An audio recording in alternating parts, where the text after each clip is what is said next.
Hi, Natasha. Welcome to the Ear Wonder podcast. Hey, Kalika. Very good to be here.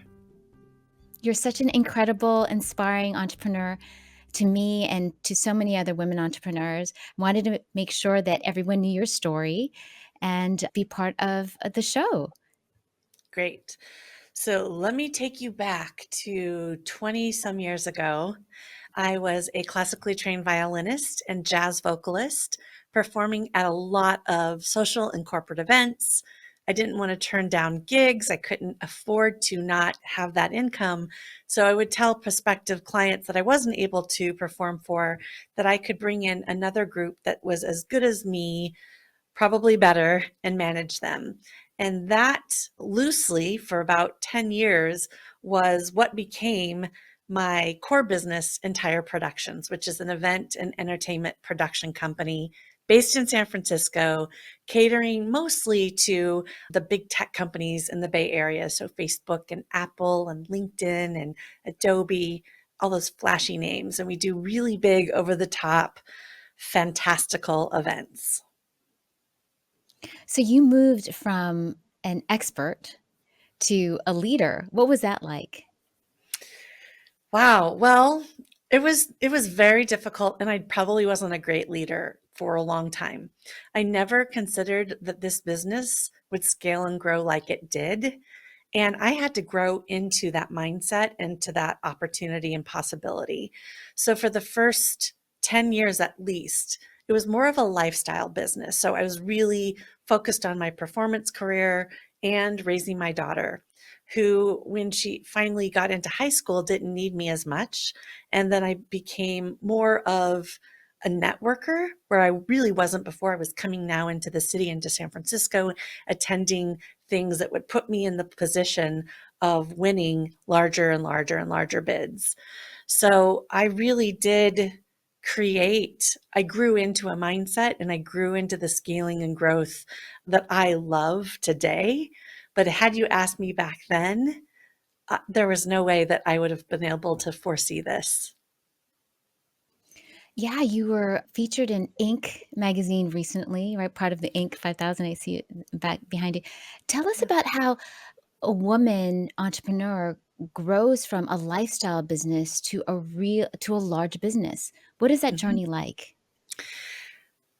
The journey started in 2013 when I realized that all of the things that we were doing, which was so cute. I had this notebook and I would print out these pages, and if you were to call me, I would write your name in, the date you called, what kind of event, and I would take all these notes. And I'm a lettering artist as well, so I liked writing.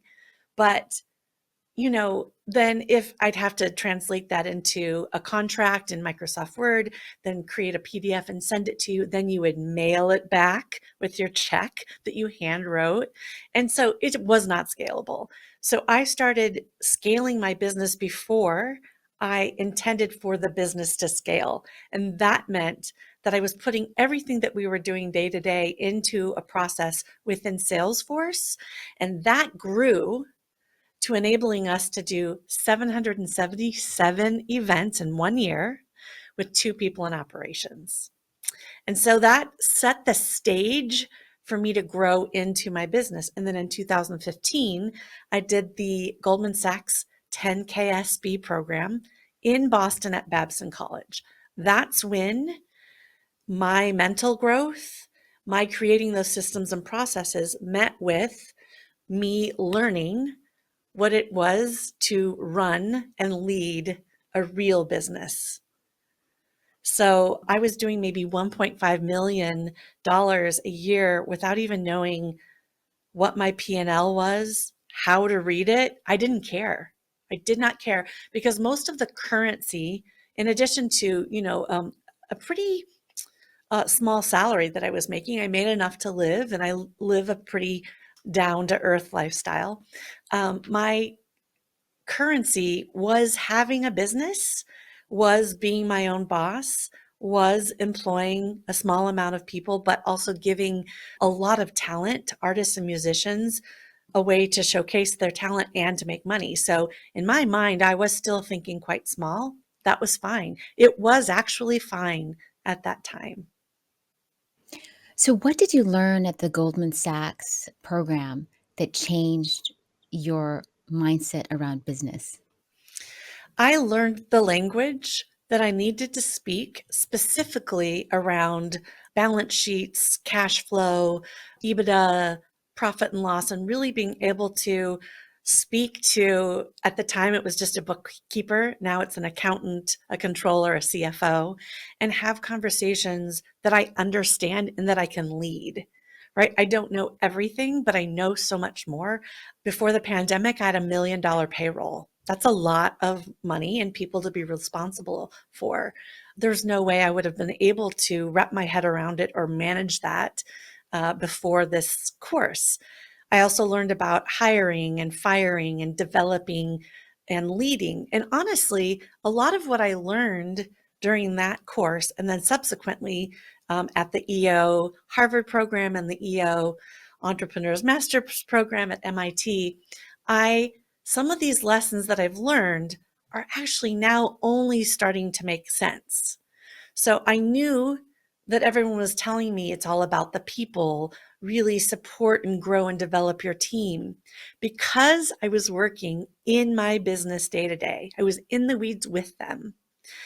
I didn't have that mindset of being able to take care of them like I do now.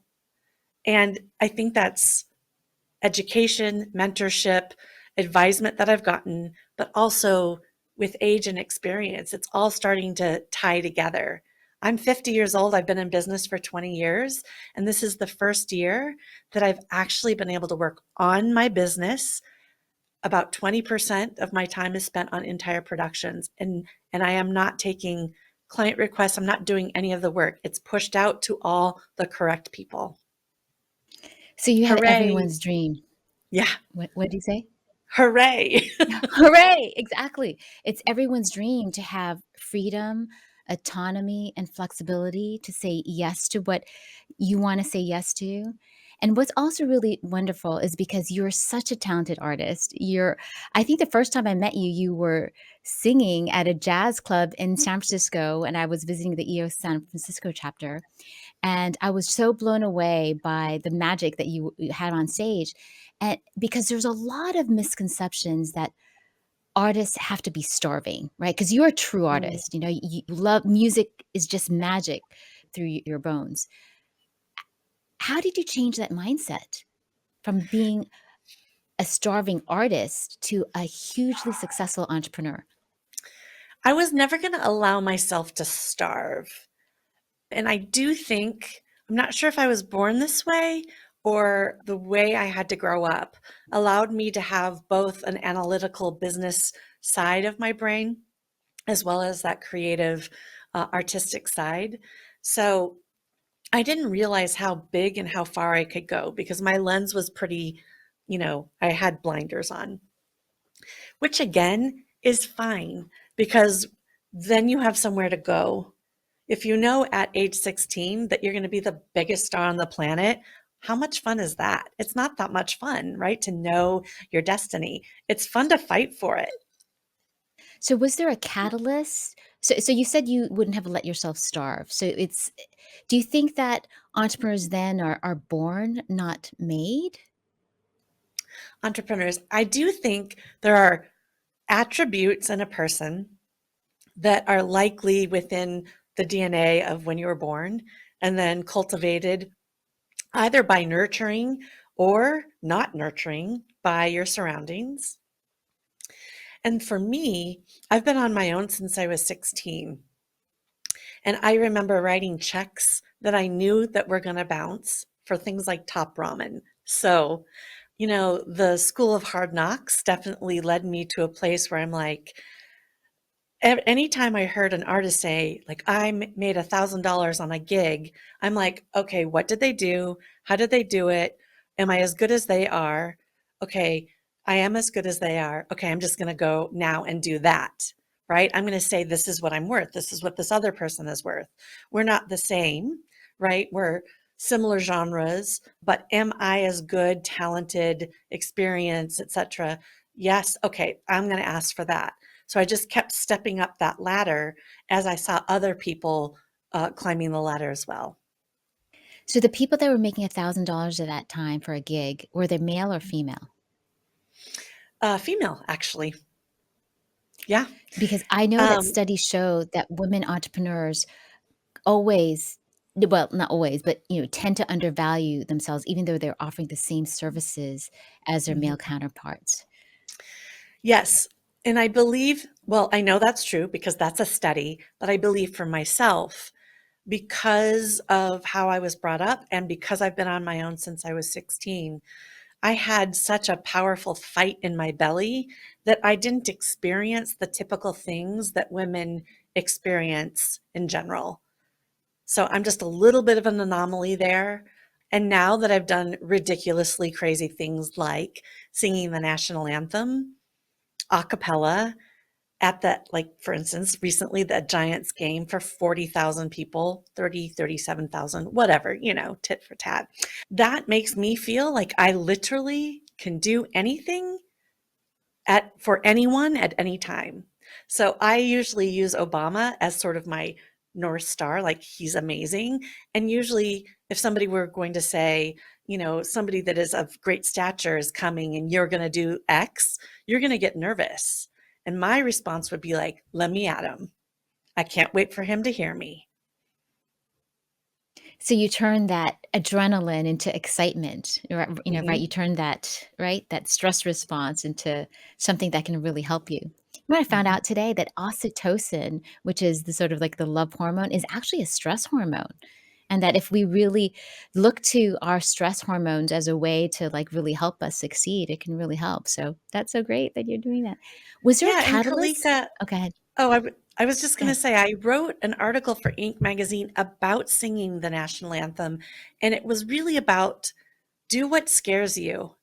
Because even as a singer who's done the anthem for major sporting events all over the Bay Area, singing at the Giants after not being a professional singer for a while in front of a huge crowd was it was taking a big chance, right? My reputation, my self, preservation.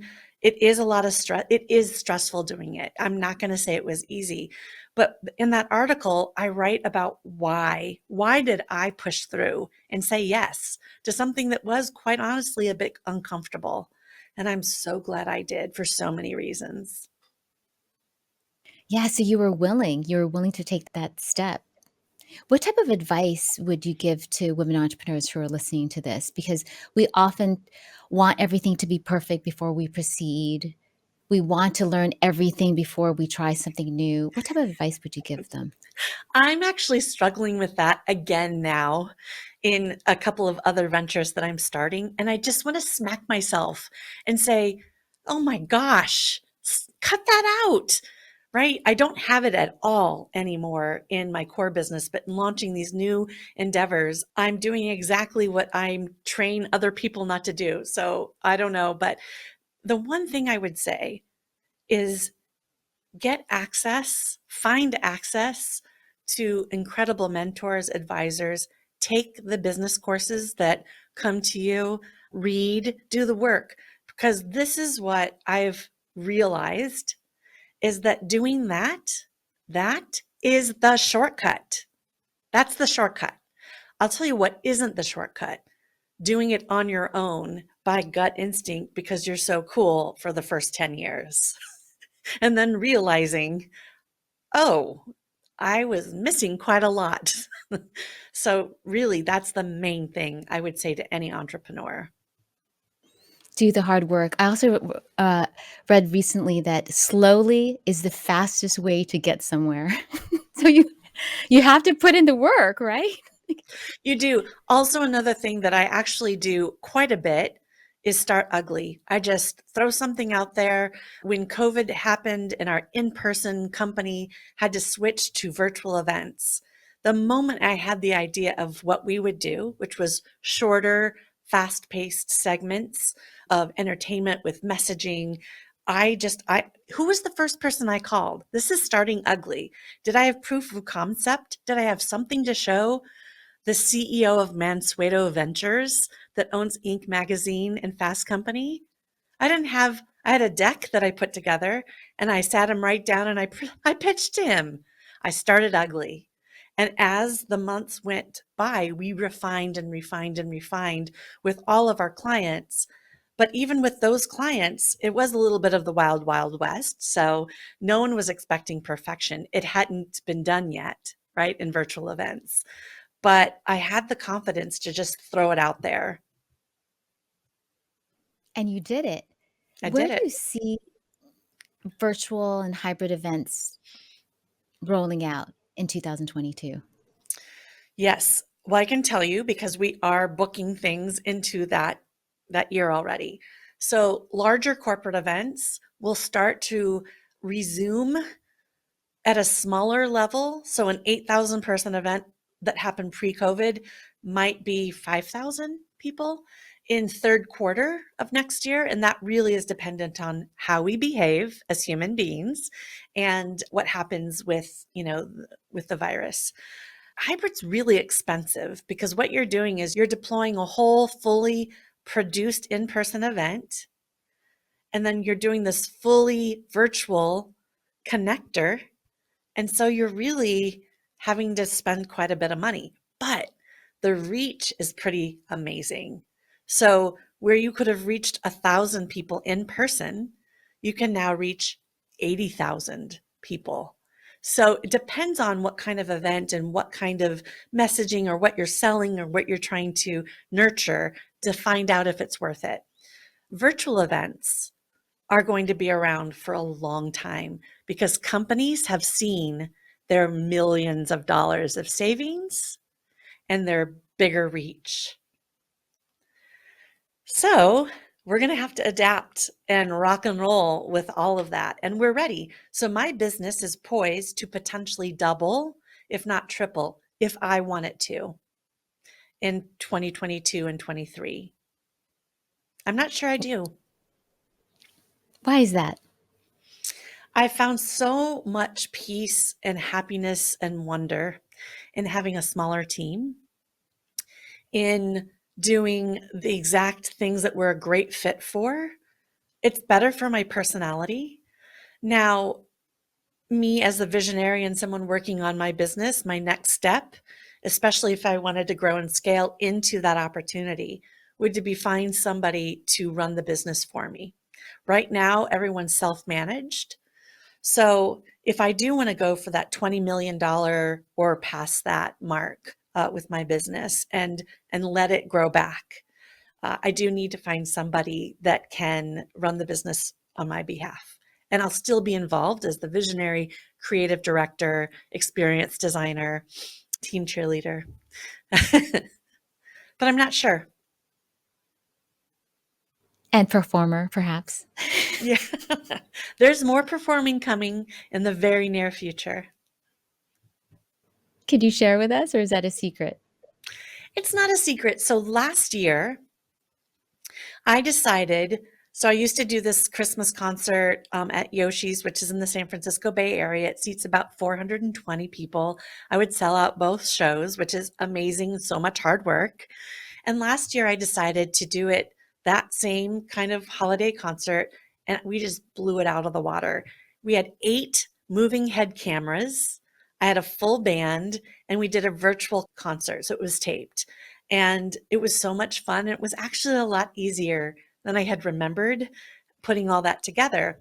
So, with the book that I've written, a memoir that's coming out March 22nd, the Audible version will include a lot of snippets of my 7 CDs. Some of that you'll hear on the Audible will be from the actual CD itself, the recording. Some I'll do perform live, but again, very short segments. It's not like a cabaret show or a one-woman show. But then think about how I can translate that into the book launch performance. So I am doing a red carpet, big blowout production in San Francisco to support the book. And it will be like coming to one of my concerts, but it will be me both reading from the book, telling stories that weren't in the book, along with singing and performing on violin, guitar, and piano some of the songs that I've written. I know the face you're making is exactly the face that my soul is making. Like, why would you do that to yourself? But I'm an artist. And I've already got a few book launch tour dates booked through the United States where I'll do a similar performance. So if you ever see me like at a bookstore or at an EO event, you're not going to just see me at a podium reading excerpts from my book and taking questions. That is part of what I will do. But there will also be musical interludes that really have to do with what I'm reading at the time or the story that I'm telling. Oh my gosh, it sounds like so much fun. Like it's an interactive musical Yeah. book, A little right? bit, yeah. I don't know. I can visualize it, and I'm starting to scratch out, the layout, my set list, and such. It's really exciting. It's very overwhelming. How can people find your book? So right now, there's a page on my website, officialnatashamiller.com, that you can put your name as a holding place to get note of when it goes to pre-sale. And then once it's finally up for sale, you'll be able to find it wherever books are sold. So besides being an entrepreneur, you're also an author. So, and many entrepreneurs want to be authors. Could you give some tips on book launching or Yeah, I'll give some publishing? tips and then you can fill in the blanks because you are a published author. But so my book is a memoir. It's a business memoir and it follows my life and all of the businesses and the business opportunities, performing career, etc., until the end of 2020. So it's a little different than what a lot of entrepreneurs do, which are usually really have to do with their business and what they are experts at. Some of it's prescriptive, some of it's how to, some of it's motivational. My book isn't a how to, although it could be if you read it with that in mind. I do want to, this is my goal. So when I hear people say, I just want to affect, if I can just change one person's life, I'll be happy, it'll be worth it. That is valiant and great.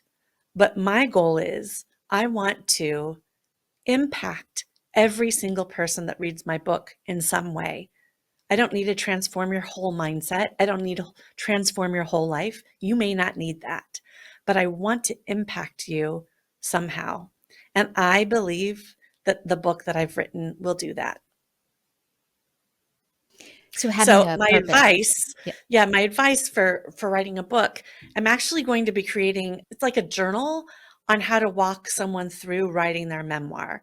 Since I haven't written a prescriptive or a how-to book, I cannot tell you how to do that, but I can walk you through what I wish I had done and what I had done once someone explained to me the best route, right? So the hybrid. And I've actually been working with people in EO on their book journeys. Even though my book isn't out yet, people are trusting me with the steps and the experience that I've had in the last 3 years in writing mine. I'm really proud of that and excited that I can help people usher their stories into the world. So you give them a journal or how does it work? So I'm going to be creating a journal-like product to give out with the book, especially for the influencer boxes. But in general, I would say this: write your timeline of biggest and lowest inflection points from the time you were born to the time you are now. I'm 50 years old. It was a really, really long list. Then go through and highlight the most impactful places, right? So you're going to start weeding out and think about the reader and what you can give to them. They do not care about your life. They do not care about you. That's not a mean thing. It's just a true thing. So what is going to actually move the needle for them? What's going to help them? And then you've got a bunch of marks, right? In yellow, let's say that's your highlighter. Now you have to whittle that list down to about 16. So you're going to circle out of the yellow marks 16 inflection points. Now you can imagine they can't be almost all good inflection points. They can't be almost all bad inflection points. It has to be a balance somewhere in there. Then you just start writing about those topics. Don't be cute. Don't think you have to be artful or graceful or a wordsmith. Just get the stuff down on the page. Okay. Write it all out. If you don't like to write, talk into a recording app and have it transcribed. There's no excuse. There's nothing. Find the tool that works for you. And then, if you're a good writer, go in and start editing your work. And for me, that's take out all the unnecessary things, right? And then this was difficult for me. So I hired an editor from HarperCollins that is exquisite. My book is amazing to read. Is it amazing to read because I wrote it? No.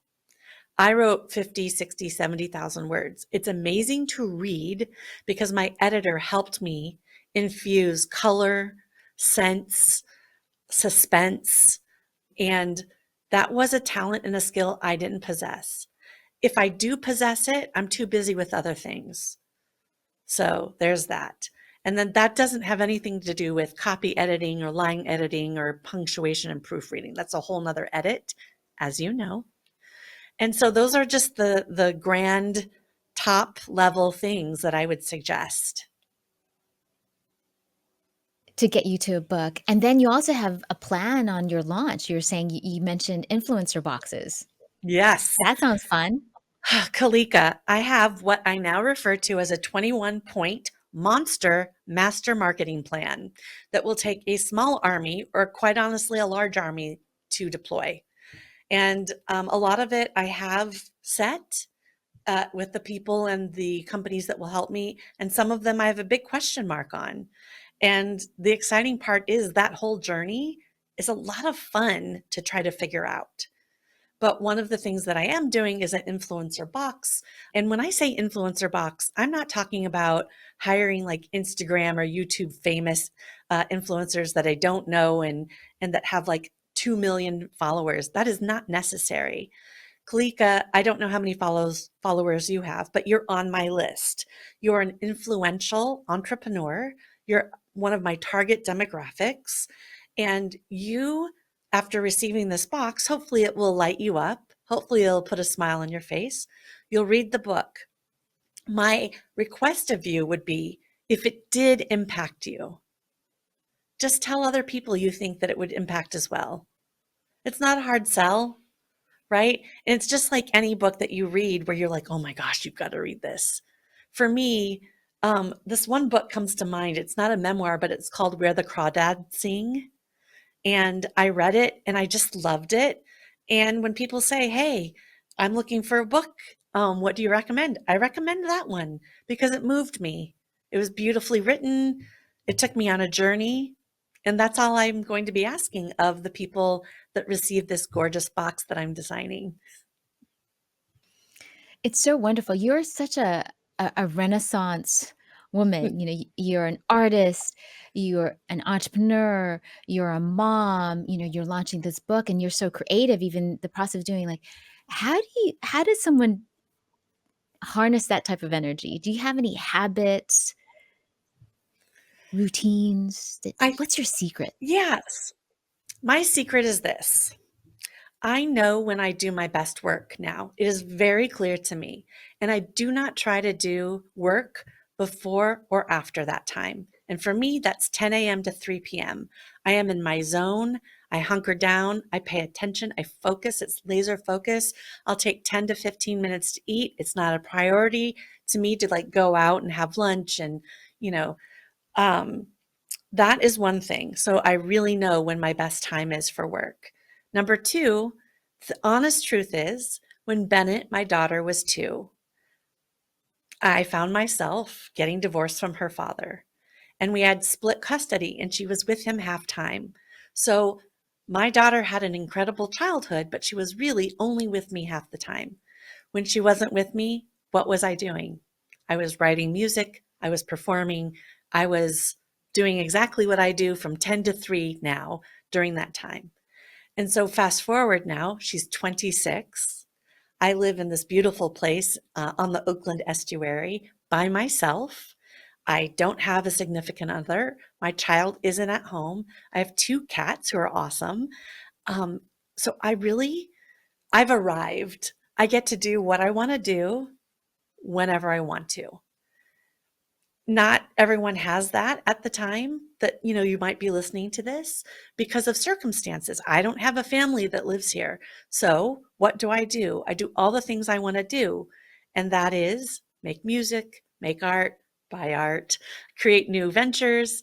And I would say, Kalika, you have two younger daughters, you have a husband, you have a beautiful home, and you have like over five businesses. I'd throw that right back to you and say, how do you do it? Because you have all the things I just said I don't have to deal with. Meditation. Oh my It cannot goodness. be just meditation, but Yeah, it is. okay. But I just love that you seem really aware. I think on your LinkedIn, I think I read it that you were a what did you call yourself? An outgoing introvert. Like Yeah. you really know who you are. Is that one thing that people need to do is you know exactly the time that you should be working. You know that Yes. you're an outgoing introvert. Hmm. How did you So, learn Kalika, who you are? I think it is important to figure that out, but it's not something that you are going to know at 20. It's not something you're going to know for sure at 30. I really think it takes time and experience and playing around with different things. What I've realized now is, you know me. I'm very outgoing. I'm very present. I am not shy. I can be the performer. I can also sit back and be the observer. But what I can't do is when I'm with a big group of people, I can only be there for like an hour and a half or two. And I give my all to whoever I'm with, but then I need a lot of time alone. And it's hard for people to understand because I am very outgoing. I'm not shy. I'm not really the life of the party. That's not what I do, but I'm right there with you. I'm not paying attention to somebody else. I'm not looking for the next thing. I'm right zoned in with you. And it's different. Like, for instance, I was at Alchemy in Tahoe. That was 500 people. Amazing people. These are my people. You would think that I would have flourished there, but my I forgot who I was because of 2 years of COVID and I couldn't do it.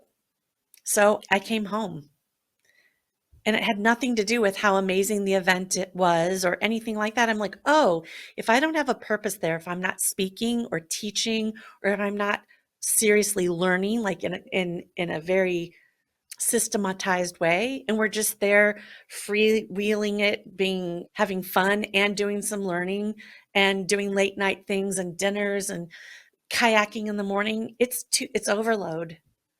And so I forgot that I can't do that. And then I was like, "Oh, you can get in your car and go home." And I did. And all is well. Nobody missed me, and I don't mean that in a negative way. It wasn't a negative situation for anyone that I took the time to do what I needed to do for me. Yeah. COVID. Has COVID changed you? Yeah. In what way? I realized that I'm my very, very best self during a challenge. And not that I'm going to be looking for challenges, but I'm going to remind myself on a regular cadence to consider creating in my mind a fictitious challenge so that I can blow up any ideation and creativity that might be dormant within me. I realized that having a larger staff with the $1 million payroll and managing that on my own is not what I want to do. So that's a change. I finished my book. I didn't let things distract me. I probably would have finished it around the same time, but I really was able to give it this focus. So I am really sorry for the devastation that the pandemic has caused. By no means would I wish that upon anyone. That devastation was not necessary, but I'm thankful for the time that it gave me to grow into more of who I am. Yeah, I completely agree. You have the time to just sort of jump off that hamster wheel, you know? I think for myself, like, I am definitely a lot more selective on where I wanna put my time because I was out and about just like you, every single day, like, you're out, and it was just because it was just expected. And now it was okay for me to say I said no to alchemy. I didn't Yeah. even go, I helped plan, like, the first 2 alchemies here in Los Angeles, so it's like alchemy is such a sweet spot in my soul, and, I feel you. I probably would Yeah. have gone home too. I probably would have gone home too. And, I mean, we're also in the My EO Toastmasters group, and you've been leading, you were Toastmaster last week, and I just wanna just let you know that I am so impressed by how, you know, whenever you wanna do something, you will try to learn as much as you can. You're already a wonderful public speaker, you're already a wonderful performer, but here you are in Toastmasters, also giving it your all as well too. It's so impressive. I have a lot to learn. I mean, just because I've been a performer most of my life and I'm not afraid to speak in public. I went to the Global Speakers Academy last March. It was amazing training. And you would think, oh, well, then she's polished and ready to go. No, do you know what that meant for me? Is I have so much more work to do. And it's okay. I want to learn how to do the things that I want to do and that I'm good at doing. I want to learn how to do them the best way I can. Yeah, how does someone make that first step? Because it sounds terrifying, right? To speak on stages, to sing the national anthem. You said you wrote an article. Like, I mean, how does someone actually do that? So the first time I performed live in a very formidable space, which in San Francisco, it's Yoshi's. It's kind of like the Carnegie Hall of Jazz houses. I was terrified. I was shaking in my boots. And I remember thinking, standing up on stage, can I just go backstage and sing into the mic? I don't want, like, I want to sing. I want to treat people to this artistry. I want them to feel and enjoy. But do they have to look at me? Like, do I really have to be out there in the front? That was my mindset. Now, these days, I am not a razzle dazzle performer, right? I'm not like, look at me, look at me, look at me. That's not what it's about, but I have comfort up there. And so the answer to your question is you have to start ugly, you have to start scared, be willing to, Kalika, I have to tell you, one time on stage, I had my violin behind me on the ground in its case. That was stupid, but I did. And it was in front of the drum set. And I accidentally stepped backward and almost onto my violin. I didn't step on it. And then almost fell into the drum set on stage with my whole band, 400 people watching. And God, it was funny. It was also scary. It could have been humiliating, but the crowd loved it. They loved me even more. So when you see the reaction of the crowd to something you think is going to be career ending, but really it makes you more real, authentic, then you're like, oh, it's okay to make a mistake. It's okay. Like at the Toastmasters thing, I started singing Autumn Leaves and I forgot the words, but I kept singing and I made up some things and you guys laughed. It It wasn't was fun. mortifying. It was fun and it was funny. And it was probably more fun for you that I did that than had I done a perfect rendition. And you said yes. You said you were willing, when everyone's asking you to sing. Yeah. Yeah. Aw, it was so wonderful. So, can you sing something for us now? You would have thought that I would have prepared for that question, Kalika. I You know know you better me. than I know you. How many What times happened? how many times have I asked you to sing? Pretty She much every sang time I everyone see you we had, a beach day, and Natasha sang at our family beach day. At with the Toastmasters, she ukulele sang. player I had never met Yeah. before, who was amazing, by the way. Oh, you're so good, right? With his Yeah, aloha he was shirt. great. He was And great. now, on the And now, podcast. okay, here we go. There ain't no use in me trying to tell you how I feel. 'Cause how I feel ain't what you're feeling. I don't know what we did wrong. I just know if you come home, that I ain't gonna let you break my heart again. We'll start off the podcast with that. Then you'll hear like thousands of people going, stop. 40,000, 400,000. What? How many people? 40,000 people in Giant Stadium? Yeah. You are so fun. So how do people find you or get to know you, or LinkedIn, Yes. Facebook? Thank you. Thank you. Just everyone go to officialnatashamiller.com. It's a new website that we just built. I'm so excited for it. Instead of it's all about me, it's what I can offer to you. And that was a big lesson again. And you're in branding and you're building websites. And I just didn't know that my ego got in the way earlier. You know, the website was like, I'm so amazing. Look at all the things that I've done. And now it's, here's some things that I've done, and I want to help you figure it out before you need to, or something like that. And you also have some jewelry, right? Because wait, what? You have to share the title of your book. Kalika, that is a great question, and I've changed it. And so, you know what? You're going to hear this now. And I don't know if this is going to be the name of the book when it comes out, but let's test this. So I'm looking at Life Amplified in Pursuit of My Greatest Potential, or The Relentless Pursuit of the Greatest Potential, something like that. I'm going to change it and make it the perfect name until it goes to print. Sounds wonderful. So I'll give you my tip for finding a title is Oh, God. find some. So I read this book called The Bourne Letters. It was this guy who was a copywriter who actually wrote this copywriting book from jail, and these were letters to his son. And he said, come up with something that's familiar. So like for instance, that movie, Pretty Woman. Do you Mm-hmm. know that the title of that movie was going to be $3,000? Yeah. So No. yes. And so instead of calling it $3,000, because that was the amount that Richard Gere was going to pay Julia Roberts, because that's how much she cost for that week, that time. They What a the bargain for Julia Roberts right. for 1 week. So they licensed the name of that song, Pretty Woman, and it made all the difference.